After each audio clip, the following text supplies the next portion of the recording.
to be surrounded by good people and the right people. He said, Greg, I'll always remember you because you walked into my office and you pitched to me, and nobody really pitches to me. I'm the one that pitches to other people. We are an aging population as well, so whichever way you look at it, it's a growth market. If you've got too many people coming your way, you've got to be doing something right. She literally grabbed me and marched me out down the corridor. Why make that decision to join Walfinch? Because there's got to be a good business reason behind it as well, right? So, Greg, Renk, welcome to The Disenfranchised. How are you doing today?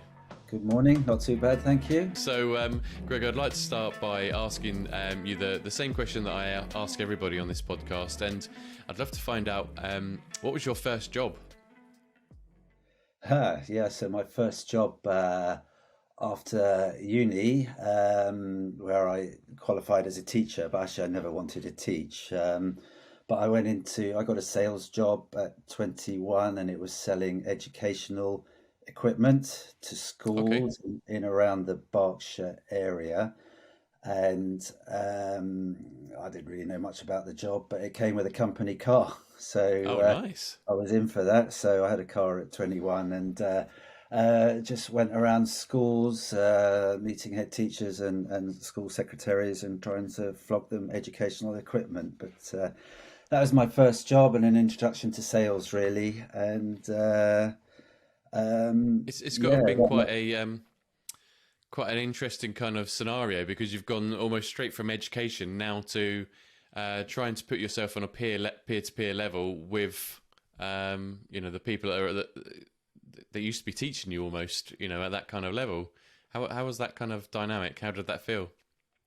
Yeah, exactly that, actually. Yeah, so I was a little 21-year-old kid, I think, and then talking to head teachers, and it was only 3 years prior to that I would have been calling them sir, and a different kind of relationship, totally. But it was okay. I think it's you just take a deep breath as you get outside and say, right, we're on. And sometimes it was one-on-one, sometimes it was pitching in front of whole staff rooms at lunchtime. So I learned pretty quickly to take the deep breath and go for it. Fantastic. Well, it's a good lesson to learn for sure. So where did your career kind of take you then after that point? Because it sounds like it wasn't your ideal first job, right? It wasn't your dream career, I'm guessing.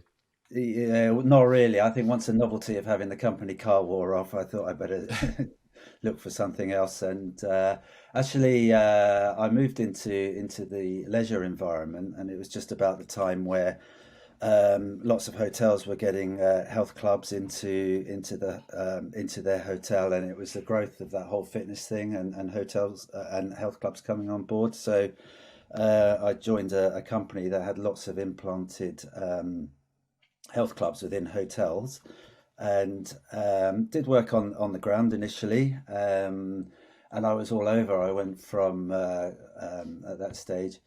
I started at Heathrow Airport, went down to Bournemouth, to Swindon, back to London into Ken High Street, and then a top hotel in Park Lane, and then worked in the health clubs in South London. But what I did was start to progress into the management of the clubs and then into the marketing of the clubs. And by default, without realising, that really set my career path for the next 24 years.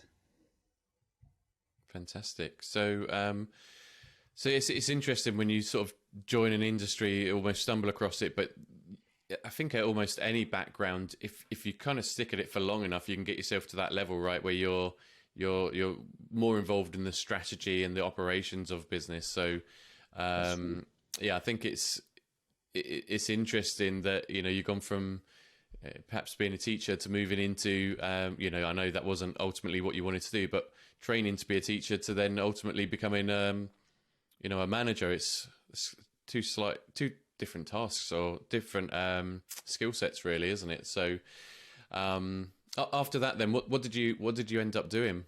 I think so. Well, after that, then as I said, I got more and more into the marketing of the health and leisure clubs, and these were big clubs actually. They were over 1,000 members and big staff in there. With I remember the last club I was at in South London. There were like about 74 staff, I think, from Oh everything wow. through the people that work in the gym, the aerobics, and then the food and beverage, the bar, the restaurant, and front of house. So they were big clubs. And marketing those clubs was really quite interesting. And I actually set up my own advertising marketing company, and that kept me busy for the next 24 years. And I'm quite proud of that actually, because the world of agency, agencies come and go all the time, but to have maintained it for 24 years was a good run. And we were operating mainly in London, but during that time I moved out of London into Oxfordshire and did the jolly old commute, and then started basically to run it um, from out here, but keeping those London-based clients. So that effectively, um, uh, I wasn't a graphic designer or a web designer, but I employed those people. So I was always running a business, and running a business taught me a lot over the years. And that's, in terms of hiring and firing and forecasting, budget, Yeah. managing people, all of that. And you're whatever industry you're in, whatever sector, you are learning to run a business at that point. And so that set me up with the tools for effectively what I'm doing now. Yeah, interesting. So I think you're right to be proud of that. Business that you had for 24 years. The agency world is really fast paced, isn't it? Yeah, Especially with digital marketing. yeah, It seems like every 2 minutes there's a new approach, a new strategy, a new tool to use, and and now a new social media platform. Right, TikTok's exploded off over the last 2 to 3 years, and it's the place to yeah. be for many brands. So It to is. keep on Yeah, evolving over those years, it's and keeping relevant, I guess, to your clients it must have been pretty tough. it was, and it was always, yeah, always the need was to stay ahead of that curve, or the latest innovation, if you like. And it was very project based. I mean, we had clients that stayed with us for years, but you're only as good as the next thing you do, or your last job, and it always has to wow people. And yeah, I'm pretty proud of that record, keep it going for that long. But that kind of wound down in 2014 actually, and that's when I was getting a little bit tired, losing my buzz a little bit. I think that's fair to say, and also the clients I had, and it's very much that is a relationship business. They were Yeah. also moving on, doing other stuff, retiring even, and so just it came to a natural conclusion in 2014, and then I kind of had a little hiatus, a break for a couple of years, didn't really do too much, and but then needed to get back out there, and I did that in I think 2016/17. Okay, so I want to come on to kind of the next step in a moment, but I just want to ask one question about your time as a business owner, Yeah. and I wondered what was your biggest challenge, working as a founder of a company on your own. What was the biggest challenge? Um, a couple really. It was always finding the right stuff, and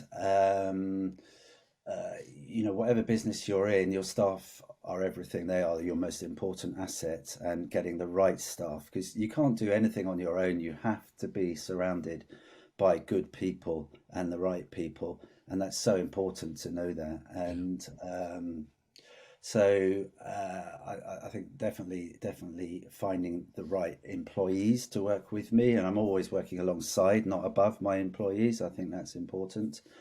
Um, Yeah.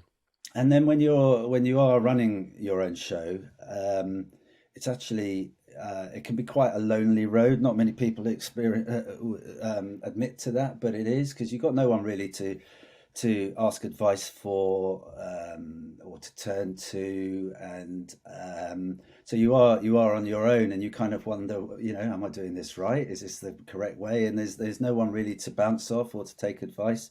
It is down to you, and I guess I think I must have been if it lasted that long, but you know, it was very much it's quite a lonely road. So that's why when you know we're going to be I talking about guess, the world of franchising, that leads into this and the yeah, support. sure. So I guess, as an agency owner, the only people that are doing something similar were your competitors, I'd imagine, right? And you can't Absolutely, go to bang them on the and say, button "How are there, Ed. you Yeah, making your yeah, business work?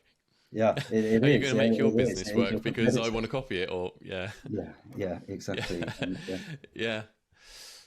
Cool. So, so talk me through how and why you started to think about investing in a franchise. Then, how did you get to that point in your life where you were going, yes, I'm now ready to invest in a franchise, and this is the franchise for me? And I appreciate there might be a little bit of a story to that. yeah, it's I from I started to work within so we're in the care sector and the franchise I work with is Walfinch and after a couple of years of not doing very much and just bumming around really I think my wife kicked me out really. She said, you know, you're too young to retire and I've put up with having you around. And also I couldn't afford to retire anyway. So I was looking at sectors where I could work, where I could use the experience I had rather than waste it actually. And the other thing is, you know, when I started off my agency, you know, I was much younger and I was doing all that stuff you need to do. I was at the sports events in the bars and meeting people, building relationships. But you know, I don't do you know I wasn't doing that anymore, and 'cause I wasn't 23 years old anymore, basically. So, but I did have you know, a lot of knowledge, and I thought, but age was kind of against me to a certain extent because if I was going back into marketing and working for somebody else, you know, there's no way that you know you'd want to recruit anyone of my stage of life, and so. I actually looked at sectors where age was a positive rather than a negative, and about that time, um, my about that time, my mother came back from Australia, and she went into a care home, and I came across the care sector, and nobody really knows about the care sector unless you need to touch it. You're aware it's there, but you don't. You Yeah. park it. But then you touch it through, usually the usual story is through your family and parents or relations or what have you. And I looked at, I came into contact with the care sector and I realized that they weren't marketing very well. They didn't really know what the word marketing was or how to do it. And Yeah. you know, you might have companies that might chuck out a few leaflets done by some, you know, an ex nurse or whatever, but there was no formal process or practice in it. And so I thought, you know what, the care sector is pretty good. And so I went to work on a consultancy basis with a couple of companies, one in London and one more local to me, and started to work on their business development and their marketing strategies for them on a part-time consultancy basis. And funnily enough, it worked, and their numbers started to grow. And just by applying the knowledge that I had and the more structured processes, and a focus as well, focus on marketing, not having any distractions coming into what I was doing, Yeah. and the numbers started to grow. And uh, during that time, I walked into the office of somebody.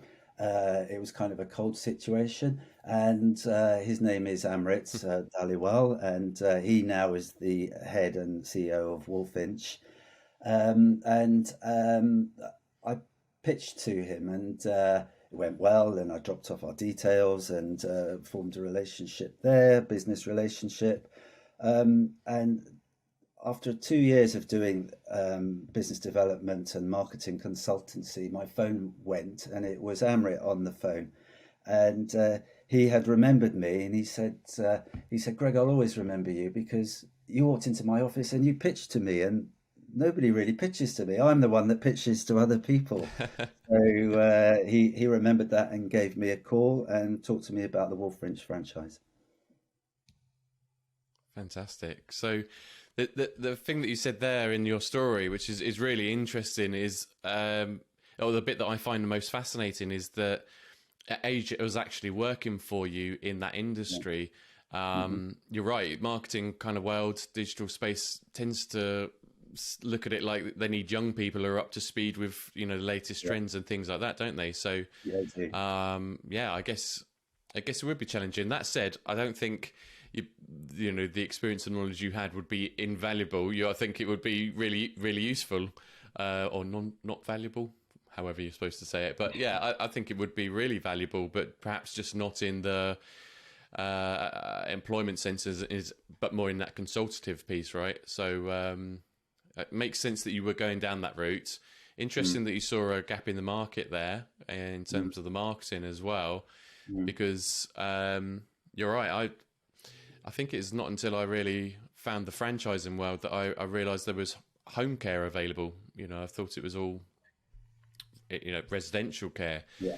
So yeah, I guess that's changing more, and I'm sort of realising it's out there a little bit more. But still, you've been approached by Amrit. Why Mm. make that decision to join Walfinch? Because there's got to be a good business reason behind it as well, right?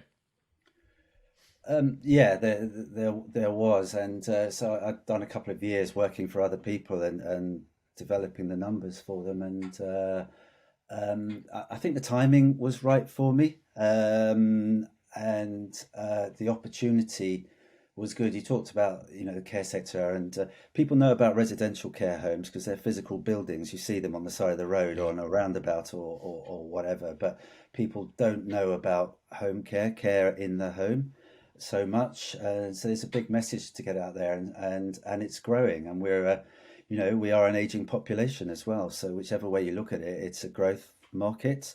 So that was appealing rather than a lot of areas that are shrinking markets. It's completely the other way around. It's just yeah, developing it, and um, so I met Amrit. We talked about the launch of the franchise. The other appealing thing was I was in right at the beginning as well, so the territory that was available to me, uh, I knew, and it was available because it was a new franchise growing, and I think I came in as office number 4. And okay, now it's a much bigger franchise with offices all over the country, from Edinburgh in the north to Brighton in the south, and Ipswich in the east, and Bristol in the west. Got that the right way around? Yeah, I think so. And so it was just at the start, and the timing was right. We went through the figures and the projections, and fortunately, I knew the numbers because I'd been working with the numbers on my consultancy basis with the other companies, and I could see the numbers and the projections that were being shown to me were achievable and correct. And yeah, the key for me, now I don't deliver the care. I employ what's called a registered manager who is in charge of the right, delivery of the business, if you like, and I manage the business. I'm much more on the deck managing, and that's a really important distinction. So again, it comes back to being surrounded by the right people. So that was my big investment, was going to be my big Y- investment. But looking at the numbers and the growth over 3, 5 years and beyond, it was achievable. And Also, I knew Amrit, as I said, for 2 or 3 years, and seen what he'd done working in this sector, knew that he'd worked in this sector, and knew that he'd walked the walk, as it were, himself. yeah. So, it wasn't a big decision for me. I thought this is bang on perfect, and I liked the fact that within a franchise, I wasn't on my own as before. I had some support underneath me, which was really great. Yeah, that's good, and I think the role sounds like it suits your background, right? In terms of managing fairly sizable teams. I guess the delivery of or the product or the service that you're providing Doesn't differ too much, does it? In some ways, you find out the needs of the client and provide the service utilizing the tools at your disposal, which, as long, like you say, as long as you've got the right tools, the right people to deliver, whether that's a graphic designer or a carer, Yeah. as long as they're the right ones, it's kind of similar, I guess. Would you agree? You've kind of done both of those, so I'm Yeah, interested to see if yeah, you think it's kind of similar. I think I would agree. You know, in my advertising design agency, I wasn't the graphic designers. I wasn't on the design floor, but nevertheless, I ran the business and could focus on running the business. Here, I'm not delivering care to anyone myself, and I haven't delivered any care. I'm not qualified to. But I'm managing the business, and that gives me the focus to manage the business while someone else is looking after the delivery of the business. Collectively, that's enabled it to grow. And I guess the other thing that you said about when you had your own business, you felt a little bit on your own. There's nobody to kind of take advice from or sort of share problems with. Whereas you mentioned there, you're not by yourself anymore. So is it just Amrit who supports you in kind of those areas, or do the other franchisees in other territories sort of chip in and share their problems with you, I guess? Yeah, absolutely. As the franchise has grown, so I mean, Amrit is not just Amrit because he has a senior team now in place with him. So the franchise office is always there if we need support and has been from the word go. That's good. One of the key reasons of taking out a franchise is when you work in the care sector, it's a regulated business. Um, and we're regulated by the CQC, the Care Quality Commission, and that's the equivalent of, everyone's heard of Ofsted for schools. Oh yeah. This is the equivalent to that, and you need to be CQC regulated, which means a huge amount of policies and procedures, guidelines, all of that needs to be in place before you can become registered. And the franchise was totally there to walk me through all that process and to provide what they call the operations manual once I'd signed up, and all the policies and procedures that you need for your CQC are in there. And to do that on your own without a franchise support is not impossible, but it would take, it could take a year to get all that together, and and it does, a year plus, and it's a huge amount of work. So to help us through the CQC process and set the business up, there is a huge amount of support from the franchise, and that's ongoing support. And yes, the branches, as we grow, we do all talk to each other. We have Zoom meetings. Sometimes we meet in person now, since COVID is basically past, hopefully. And it's a really supportive franchise. I mean, next Friday we have our annual conference, and we'll all meet. We all in one place, and the WhatsApps are going all the time about next week and who's doing what where and everything. So it's very collective actually, and everyone's really supportive.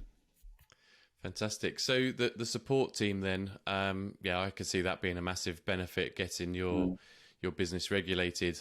I was going to ask you why, invest in a franchise rather than starting your own business, but I think that's a big reason right there, isn't it? Yeah, it is. If you wanted Yeah. to get into the care sector and provide that care to your local community, it's going to be a year or two down the line before you can even kind of get running, I guess. Yeah, it is. Yeah, yeah. Yeah. So to have the franchise providing all of those materials and all of those assets has been brilliant, and that was a big lever in my decision making process. And so how long have you had your franchise with Walfinch now? 2.5 years. So 6 months really setting it up, and trading properly for 2 years. Fantastic. And the support beyond the setup phase, is it ongoing, or has it kind of slowed down a little bit? What's it like nowadays compared to the early days? I can always speak to someone if I need to speak to them on email or pick up the phone. There is always someone there, and the support is good. And like all sectors, there's challenges. There's challenges right now around recruitment, and and the franchise office recognised that, and they're pulling out all the stops to help all of the offices on recruitment techniques, methods, finding the right people to help with recruitment, and uh, their support is fully ongoing and always there, and that's operational support, but in terms of projections and financials as well. Um, uh, there's advice all the way down the line for that. That's interesting. Yeah, Mm. just from my experience, I don't think every franchise brand does that. The kind of financial projections piece. So that's interesting. I think that's kind of quite unique. Maybe that I just haven't asked that question before, but Right. yeah, I think that's good because yeah, you need to keep on top of those things. You know yourself, don't you? And it's I guess it's easy when you're working in the business or doing things on a day-to-day basis, making sure that it's running smoothly or firefighting as required. Those sorts of things can be easily forgotten, or you need kind of some Absolutely. benchmarks sometimes, don't you? So if you've got the head office support with that I can see is really valuable. Yeah. So what's been the biggest challenge for you in having this business with Walfinch? I think I probably did just touch on it, which is the recruitment, and Yeah. everything that you hear in the press on a daily basis about difficulty with recruitment, whether it's in hospitality, retail, NHS, care sector, is true. Yeah. It's obvious to say, but it is true, and there's huge challenges around recruitment in our sector.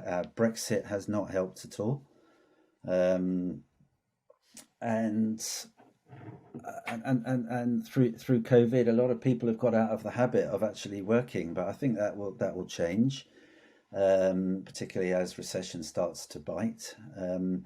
But we focus on my brand. We focus very much now on retention as well. We're always recruiting. Every branch is recruiting, and actually, I talked about my background is in marketing, advertising, design.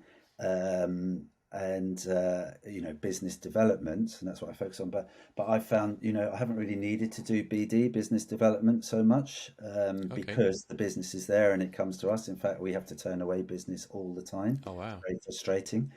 Um, but sometimes I feel that I've now become a recruitment consultant. And, Well, I used to be one, so I know what that's like. oh, okay, But right, and I yeah, do remember there was so that, I was used to work with Reed on the high street years ago, looking for okay, administrators, customer service yeah, professionals, that kind of thing, PAs. But when you're looking around on the job boards and seeing who's out there recruiting, even back then, care was constantly recruiting, always constant. recruiting for carers. Yeah. Okay, yeah, exactly. So it is constant, and that's the main focus, because to grow your business, you need staff, and I could grow, you know, way quicker than I have been growing, with more staff. That's the only thing holding us back. It's not the lack of business, because there's enough for everybody out there actually.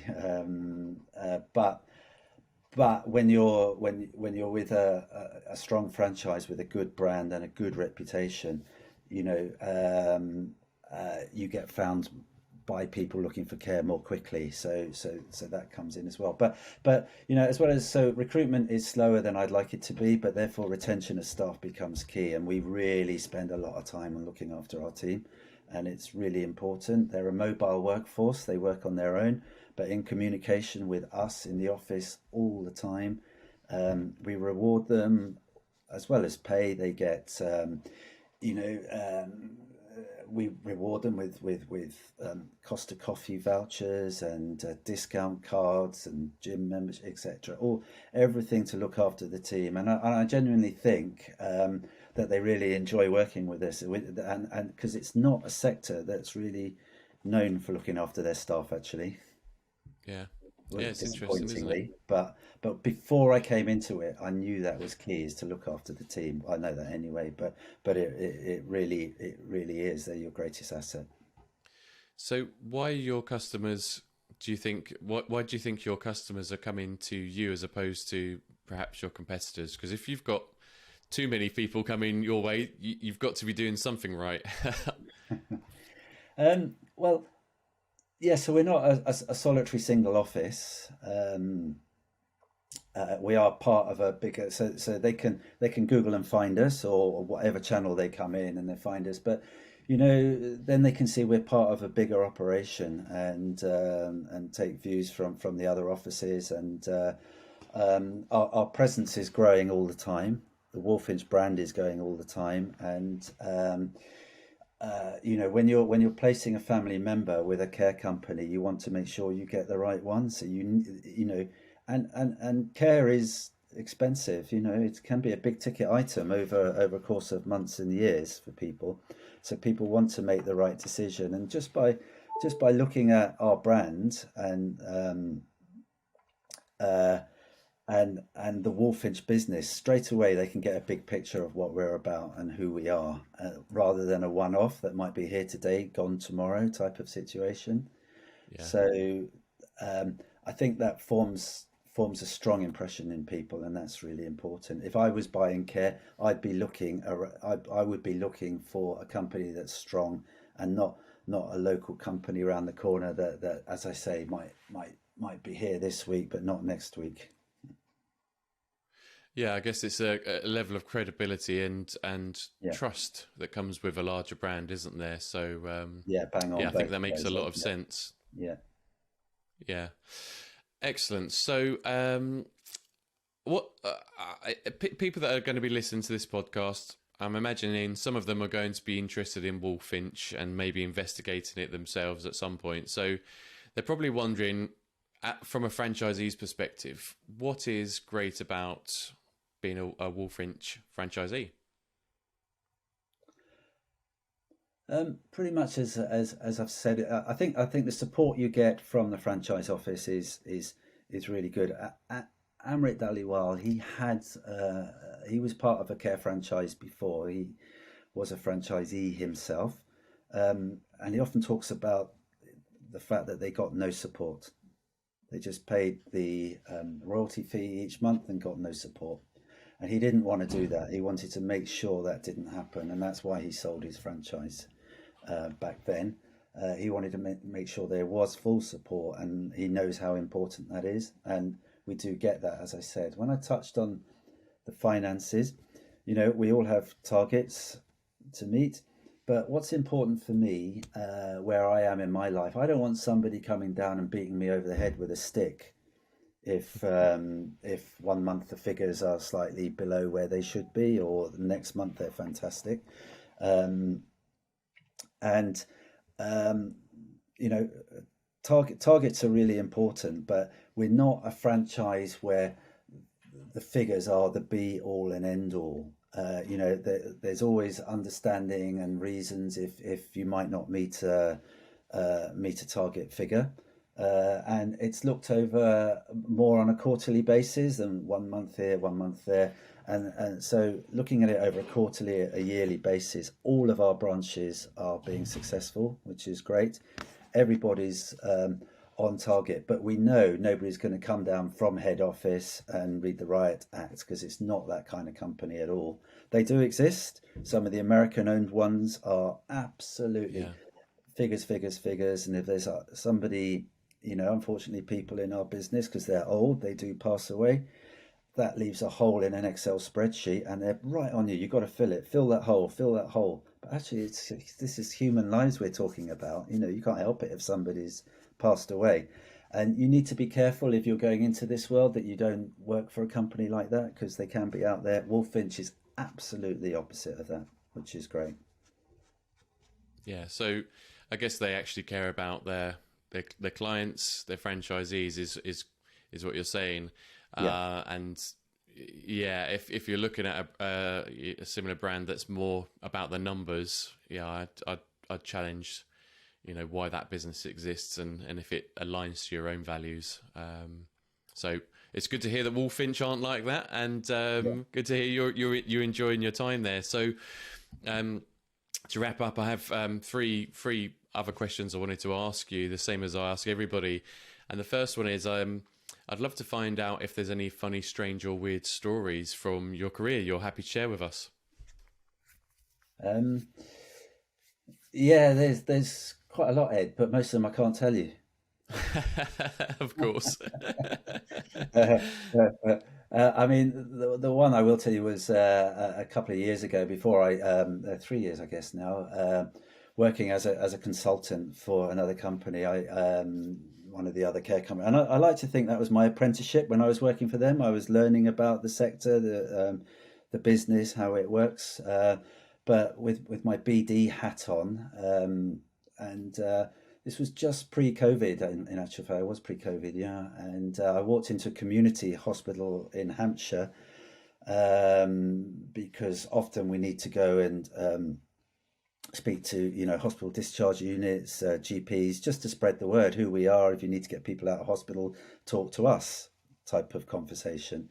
So I walked into a community hospital, yeah, in deepest, darkest Hampshire, and nobody on the front of reception. So I just walked past it, saw a corridor, walked down that corridor, another desk, nobody there. Turned right and walked onto a ward, and was looking for the discharge nurse or whoever was there. And suddenly this huge dragon of a lady came up to me and said, "What are you doing here? You can't be here. You're not allowed here. This is a private ward. We have patients' papers on view and GDPR this and that and read the Riot Act." And uh, there was no papers on view, by the way. And she literally grabbed me and marched me out down the corridors out of the hospital and kicked me up the arse out of the hospital. And I thought, whoa, what happened there? That's a bit embarrassing. But then actually, I found the funny side of it and thought that's hilarious, being kicked out of a hospital in my BD role. So Yeah. it's fun. Oh, brilliant. Yeah, Okay. I've gone into various companies, and I don't think I've ever had that being kicked out of anywhere, let alone a hospital. So yeah, exactly. you've done Yeah, well there. You've done well. yeah, yeah, yeah. That's right. Fantastic. So my next question then is, I like to find out if you've got any proud or inspiring moments from within your career. I think I feel proud at having joined Walfinch, actually, from right at the beginning, and watching the franchise grow from just the four offices up to where it is now, and being part of that growth journey. And it has changed a lot, and we've all worked with each other on feedback to improve, uh, everything right across the board, from the early days to where it is now. And it has grown really quickly and really professionally, and I kind of feel I'm a part of that from being an early adopter. The other thing about being an early adopter in a franchise is that I did get a convenient territory for where I live, and a good patch as well in terms of where the clients are. But there's loads more good patches across the country, that Walfinch is looking at, that are available as well. That's my sales bit for Walfinch. But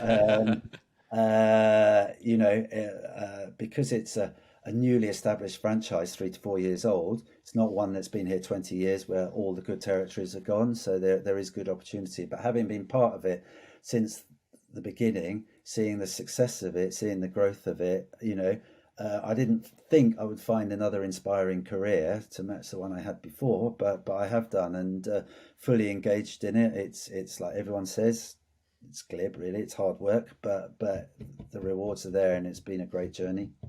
Yeah, that's fantastic, and really interesting to hear like that you feel like you've had the input and a bit of a say, or at least giving some feedback in the Yeah, growth and the direction of the business. Do you think definitely. that's going to be the same for people that are joining now, sort of 3 to 4 years further down the line? Will they be listened to, I guess?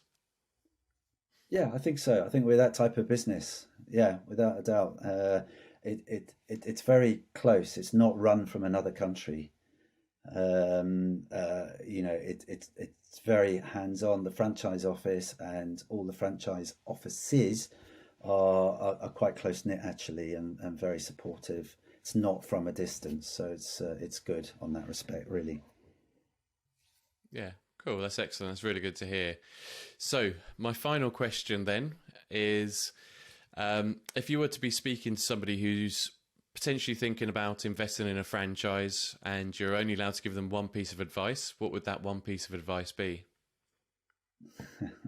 And that could be Um, Walfinch or any other brand, you know. yeah, I think it's really important to be a good boss and work, as I said earlier, work with your team and get a good team, but don't work above the team. All of that, all of that BS. I'll say, I was trying not to say the word, but you got to get in and muck in and be part of the team. That's being a good boss, and reward your staff because they're the ones that do it for you. Yeah, I think so. I've worked for both styles, and the ones that you kind of tend to follow are the people that don't expect you to put in extra hours where they wouldn't, I guess, or like you say, get their hands dirty and expect you to do it all. That you can see they're bought into it. They have a reason why they're doing it that goes beyond numbers and money and things like that. And I think that's Correct. yeah, it's really Yeah. good advice. And I guess that's something they could look at when they're looking at a franchise brand is the franchisor actually going to get stuck in as well, right? Are they going to be not necessarily good managers, but good leaders? I guess is what you want to Yeah, see. I think I'm that's I'm, that's I'm taking really. what you've said there and adding to it, but but would you Yeah, agree? I would. Yeah, I think it's above everything. That's probably the most important thing is is to lead properly and be prepared to get stuck in. And although I said earlier I don't deliver care, and I don't because I'm not qualified to do that. Uh, but I do get stuck in, and frequently, if we're short of somebody to drive, then I'll spend a weekend with my Uber hat on and drive my staff around the territory to their clients. And actually, I proactively do that at least once a month anyway, because it gets me to meet the team and the staff. They get to know me a bit better as well. So, and you have to be prepared for that because we're a 7 day a week operation. It could happen on a Sunday afternoon and has done. And a Sunday evening, Yeah, you might be looking forward to a weekend, and suddenly that's all out the window because you need to go to work, and you need to be prepared for that. That's where the hard work comes in. yeah, yeah. No, it's interesting, and yeah, I guess if you've got a 7 day business, that's it, isn't it? You have to be prepared. That leads me on to a question, though. I know I said last question, but I'm now thinking. I've thought of another one, really. So, what does your typical working week look like? I mean, are you working, 9 till 5, 7 days a week? Uh, no, because I think, and this is said a lot in the franchise world, and when you're working for yourself, it'd be very difficult for me after a whole lifetime of not working for other people, of suddenly working for someone else. So therefore, I do work for myself. I'm the one that gets myself out of bed. You've got to be a self-starter without a doubt if you're running a franchise, but it does give you the flexible approach. And uh, so I'm not in the office every day, but I'm available every day. And the staff were working remotely. They're not always in the office every day either. But the power of Zoom, as we've discovered, is brilliant. Yeah, But I do have time in my life to do other things, but they're at funny hours. So I will be doing, payroll on a Sunday evening when no one else is working. Uh, but equally, I'll find time to, I used to go to the gym at 7 in the morning and make sure I was at the desk at 9. But that 7 in the morning might be 8 in the morning now. I'm at my desk at 9:30, and that's fine. So you get flexibility. Other people might talk about having kids to do the school run, and they have the flexibility to do that. My kids are too old for that now, but it's really important. I think it allows you to get. You don't do a 9 to 5 day. It's completely different. It is across 7 days. It can be into the evening, but you can take time out and you can really manage that work-life balance. It's really important. And having a yeah, franchise and your own operation allows you to control that work-life balance. yeah. I think that's really, really excellent, and really good to hear that you're finding that balance and a business that's growing in opportunity, and from the sounds of it, you're enjoying. So, Greg, I really appreciate you sharing your time with me today, and for sharing your story, and for answering all my questions. I really appreciate it, and I hope you have a great conference next week. Yeah, thanks, Ed. No, it's been good. Thanks very much. So, thanks a lot. No worries. Take care. Bye bye. Cheers. Bye-bye. Bye.